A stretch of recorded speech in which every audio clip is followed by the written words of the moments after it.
ایک صحابی آ گیا، یا رسول اللہ میں تو مارا گیا۔ آپ نے فرمایا کیا ہوا؟ کہ میں روزے کی حالت میں اپنی بیوی سے مل گیا ہوں۔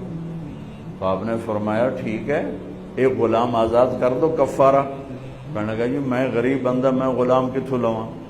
آپ نے کہا 60 مسکینوں کو کھانا کھلا دے۔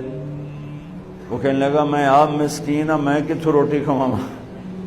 تو آپ نے فرمایا پھر 60 روزے رکھ۔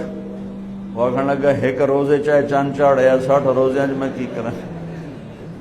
تو میرے نبی نے بڑا مزہ لیا اس کی بات کا، بہت ہنسے، کہا اچھا بہ جا۔ تھوڑی دیر ہوئی تو ایک آدمی آ گیا، ایک انصاری صاحب، یا رسول اللہ یہ صدقے کی کھجوریں ہیں میں لایا ہوں۔ تو آپ نے فرمایا بھائی وہ کدھر ہو؟ کہا جی بیٹھا ہوں۔ تو آپ نے کہا اے لے جا تے مدینے دے 60 غریب گھراں تقسیم کر دے۔ کہا یا رسول اللہ، اللہ کی قسم مدینے میں مجھ سے بڑا غریب کوئی نہیں ہے۔